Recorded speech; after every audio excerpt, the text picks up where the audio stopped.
Hello, Richard Burnish. You don't know me, but I know you. I watch your shows every week. My name is Richard Ballerino of the Ballerino family, although my friends call me Dickie. Dickie Balls for short. See, I used to work in New York City, Brooklyn to be specific, but there was a lot of people like us ballerinos in New York, a lot of competition, so we moved out and went shopping for a new place to set up our operations, and turns out the town of Montclair was a nice, quiet place with not too many people like us, if you catch my drift. So, I am happy to announce that the Ballerino family has set up shop in the township of Montclair, providing freelance work. Let's call it that, freelance work and other opportunities to the township of Montclair. But that's not why I called in, Richard. That's not why I called in at all. I have a question of theology. Yeah, let's go with that. Let's go with theology, Richard. So, here we go. Jesus Christ, right? Son of God, the aspect of divinity in a human form. He who died on the cross for our sins, he's depicted in visual media in various different forms, right?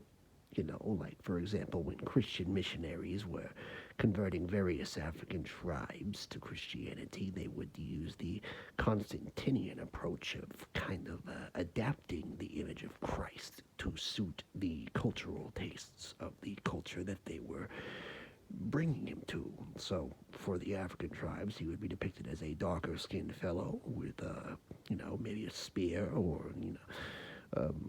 more of a warrior type. Then, for the Japanese, he looked like a Japanese man, and he had like a sword and stuff.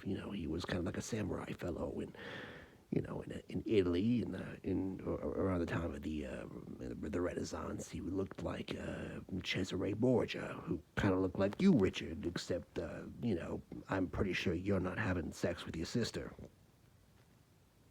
I hope. So my question is, what do you think he looked like, Richard?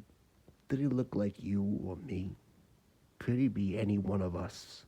Just a stranger on the bus? What do you think? Because personally, when I think of Jesus Christ, I picture a very tall glass of water, nice, lean fellow, but chiseled and built as all hell. I'm talking 10-pack abs, nice popping pecs, and a very, very finely trimmed beard, perfectly maintained and long, flowing L'Oreal model type hair in the wind, and his skin is constantly glistening with just that right amount of sweat, almost as if he'd just come back from an oiling session at a Greek spa. And he's always shirtless every moment of the day, and it's just breathtaking. But don't get me wrong, I'm not gay. There's nothing gay about this. I'm just describing the fact that I believe that factually Jesus was a very attractive male. After all, he's the aspiration that all men should have. We should all want to be like Jesus. So he's probably hot. It's probably he's probably what the ladies like. I'm sure he's packing, right, Richard? You think he's packing?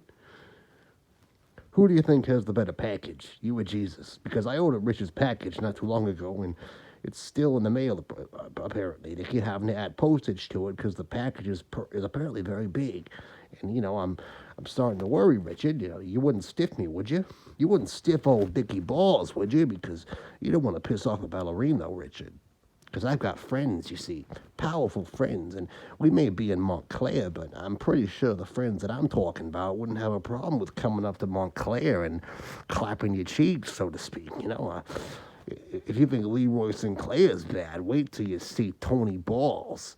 That's my brother, Tony Balls. He's a very, very powerful, very, very cultured man. He's got various ways of dealing with scammers, Richard. Are you a scammer, Richard? I hope you're not a scammer, because Tony Balls, you don't want to fuck with Tony Balls. He's got 28 sets of testicles, Richard. 28. Granted, most of them are tumors, and a couple of them are mutations. Most of them are inert. They don't work, but enough of them work, Richard, that he's earned the name Balls. Let that sit. Why don't you, huh? Why don't you? You know what he likes to do to his victims, Richard? He likes to cut off their balls and add them to his sack. You want your ball to be in Tony Ball's ball sack, Richard? Of course you don't. You better send that package, Richard. I've got the rear open waiting for you, the rear door. I want to receive that package in the rear by the end of the week, Richard. Don't disappoint me. Dickie Balls out.